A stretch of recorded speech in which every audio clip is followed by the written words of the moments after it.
Hey guys, we got a kind of a special treat today. So a couple of weeks ago, one of our subscribers reached out and said that he happened to live super close to Colorado Springs.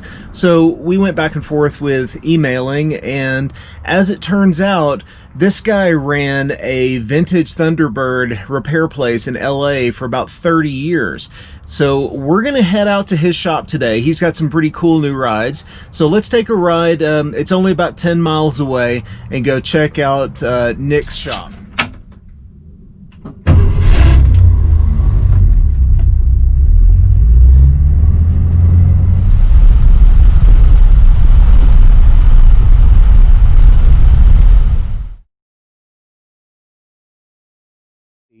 Where the guy that owned it originally, he bought it, I think he bought it new, drove it up until he was, you know, in his 70s, and when he couldn't drive anymore, and they pulled it into a barn, and it sat since 1988 or something like that.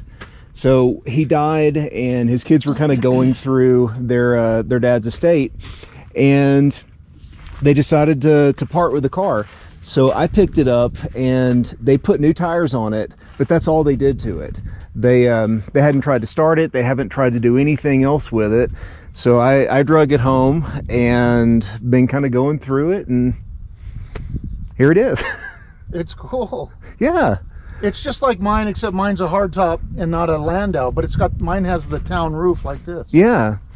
So I mean, it shows its age. I mean, it's got 50 years worth of dents and dings and things like that, but well, the dash is in good shape. The chrome is nice. yeah. I mean, really, the only thing that the interior needs, it's got, you know, both door handles are busted on the door panels, and I've got the pockets for it, but you know, the panel itself is busted, and there's a couple of spots, you know, like on the seat there where it's a little ripped, but you know, for 50-year-old interior, it actually held up really well.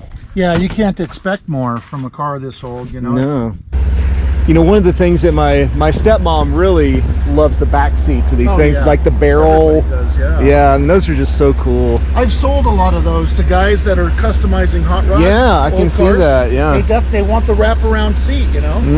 It's not far from being ready to head back to Memphis. Really good when you drove up, man. Thanks. Memphis? Yeah. So, you know, the whole point of this thing is my dad always wanted a 66 T-Bird, or a 64 to 66 T-Bird, and he found this one.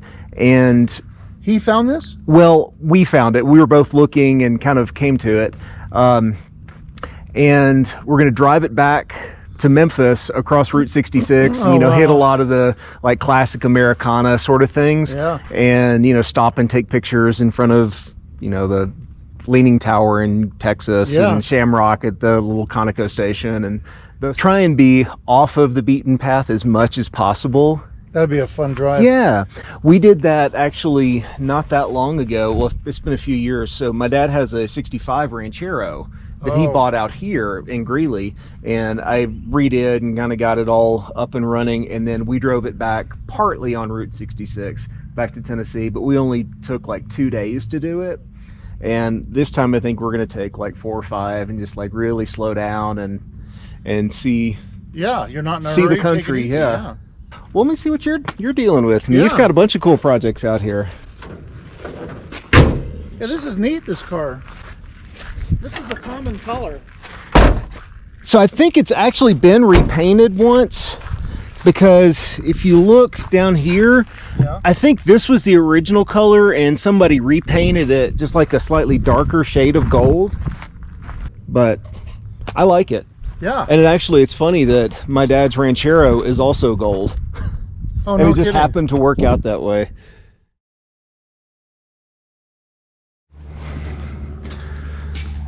So this is the car that you see in the videos most of the time. This is the Thelma and Louise car, huh? Thelma and Louise car.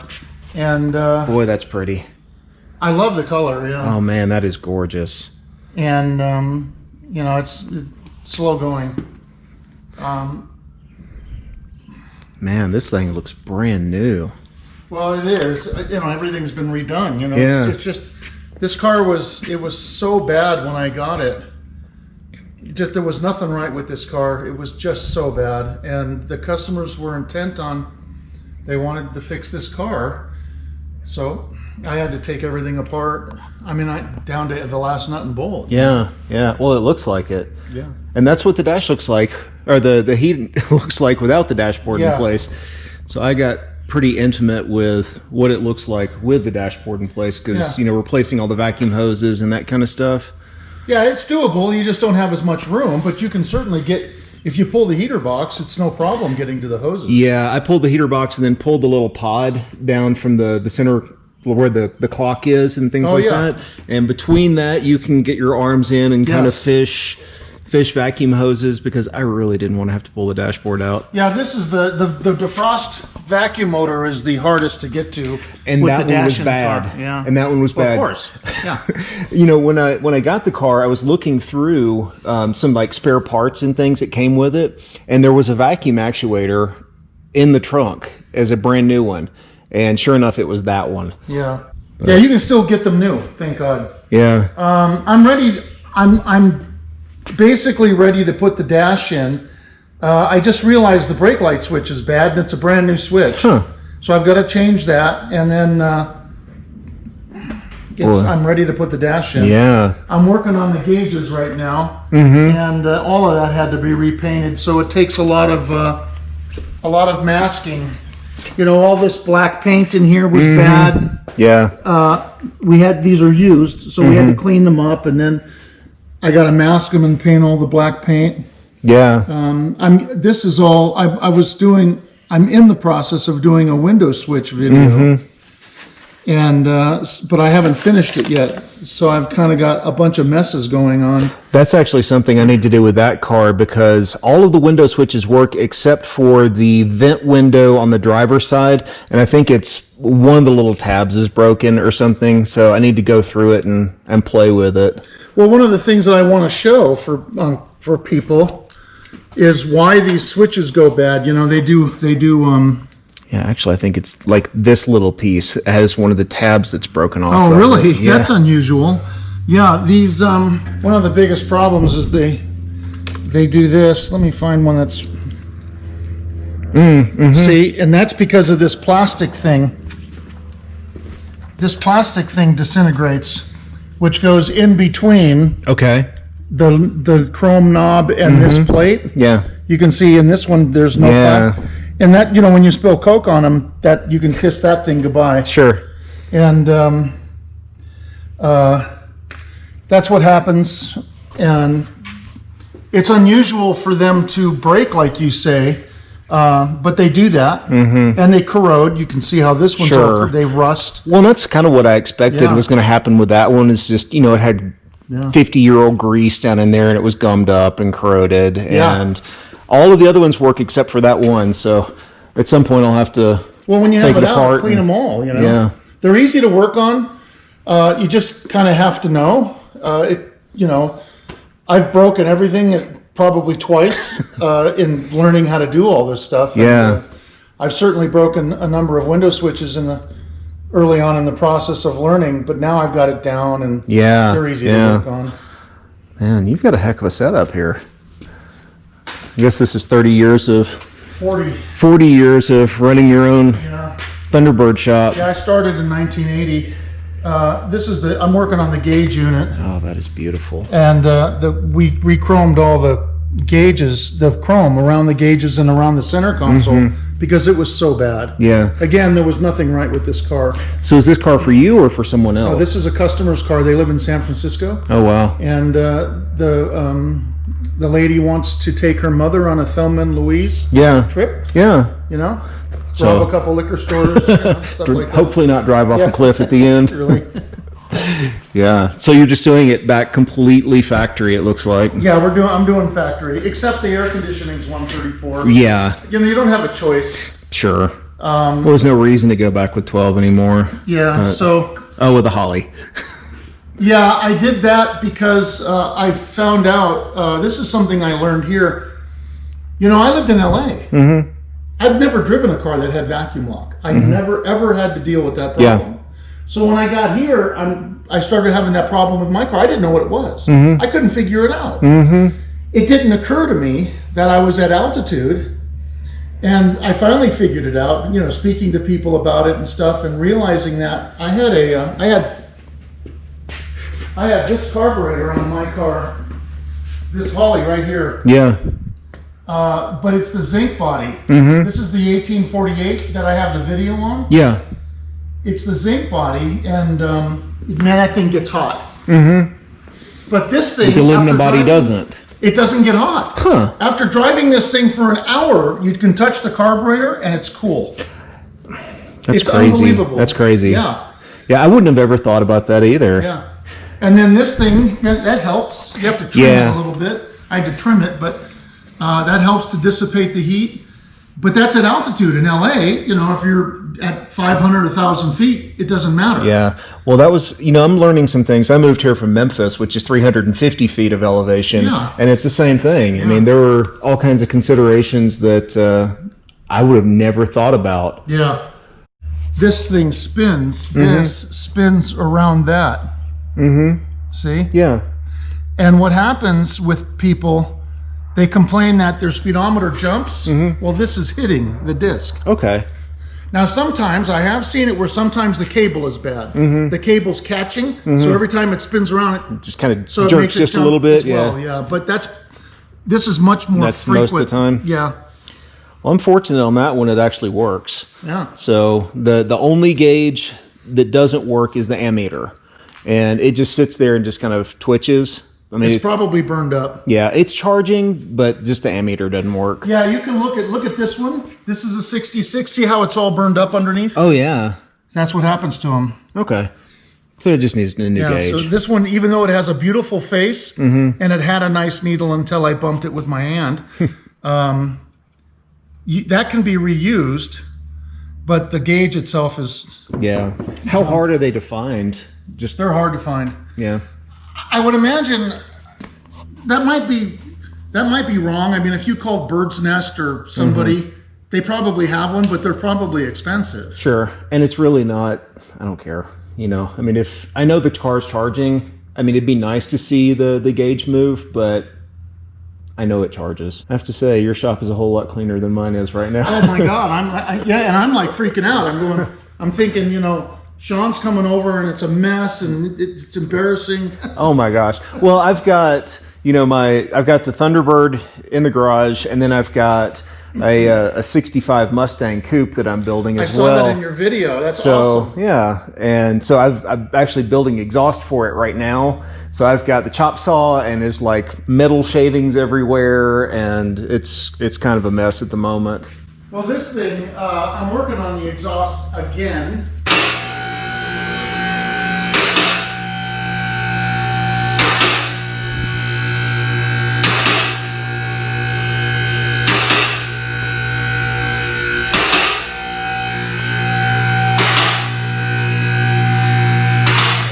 I made a video about this one it's on my YouTube channel. Oh yeah? Yeah, I made a video about putting it in and the troubles we had, and then we didn't realize that it was still not right. Once we put the wheels on and lowered it, the right rear tire was hitting the pipe. Huh. And we didn't realize that until we did that. So in trying to reposition the pipe, I don't really understand why, but once we put this back in, this was down here, where before it was up here. Yeah. And so we never really did figure out exactly why that happened. But this one, I say it in the video, this one actually fit from here forward. It fit better than any I'd ever done. Yeah. I mean, that looks pretty good. Yeah. Watch your step. Yeah, I see. So you put the heat riser spacer. The spacer in, Yeah, I actually just did that on this one. Yeah. Not because the flapper was bad, but on the top there's a ridge that holds that gasket in place, and about half of that ridge was gone. So it was blowing out. I mean, even though I put a new gasket on it and that new little donut seal on the bottom side of it, it was still blowing out past it because that ridge was gone. The ridge was missing, yeah. Yeah. So this thing, I guess it's been about, just don't watch your step. It's been just over a week. This thing just started leaking transmission fluid from the shifter seals. Oh no! And this is a rebuilt trans. Oh yeah. So that's frustrating. Yeah. So I got to take it back to the guy who did it and have him, I guess, change the seals again. I don't know, you know. But that just started just over a week ago. And it's really frustrating because you hadn't driven it. I haven't driven it. No. We had it running. It's just sitting. Yeah. Yeah. That one's got a little bit of a leak, but unfortunately, I think it's coming out of the front pump seal. And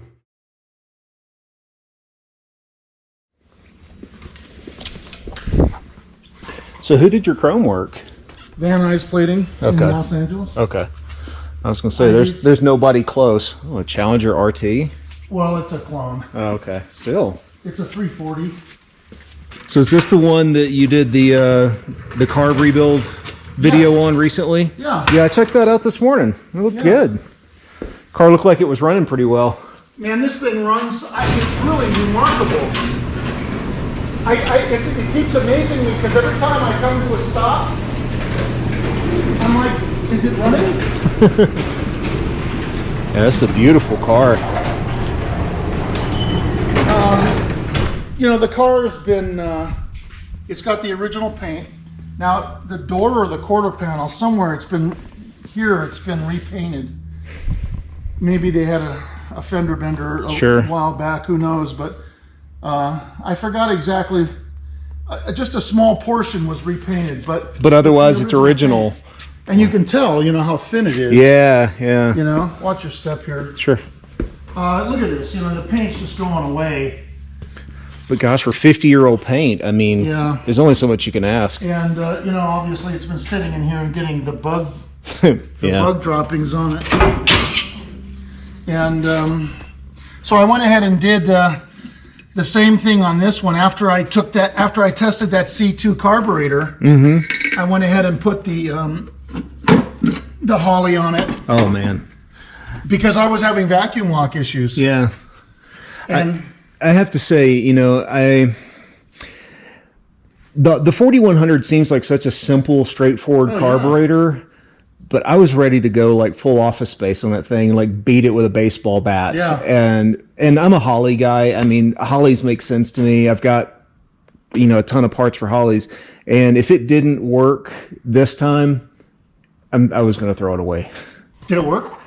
It's better. Yeah. Yeah. I ended up getting a kit from Mike's Carburetor and putting like all new floats and everything in it, and ultrasonic cleaned it. Weren't you having a flooding problem? It was flooding out? Yeah. So the rear needle wasn't sealing, and even though it was brand new needle and seat, it would still just push right past it. And it wasn't debris. You had no debris in the carburetor? No, none at all.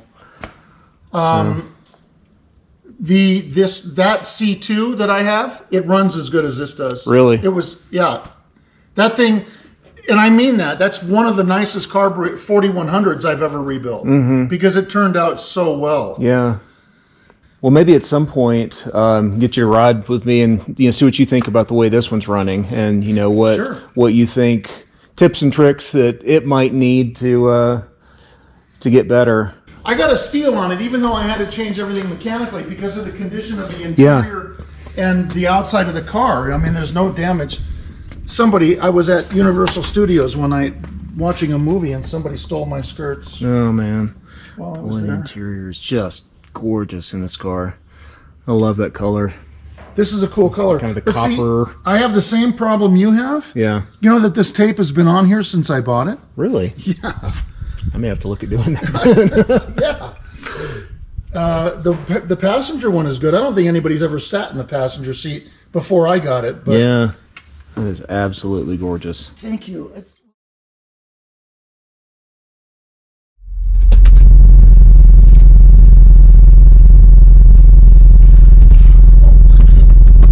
I always do that. I'm always hitting my head.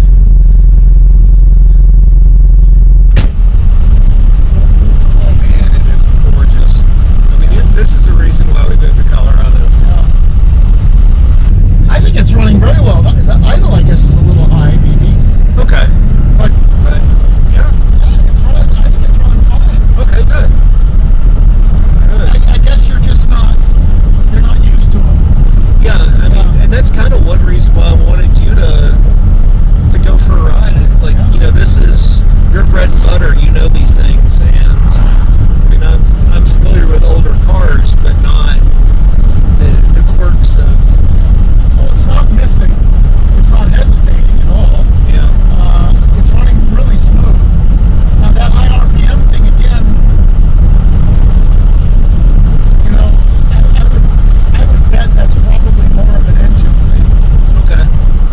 say a special thanks to Nick from Vintage Thunderbird Restoration. Make sure you check out his channel. I'll put a link in the description below. That's going to do it for this time. Thank you so much for watching. Don't forget to click that subscribe button and hit the bell to be notified when any new videos come out. We'll see you next time.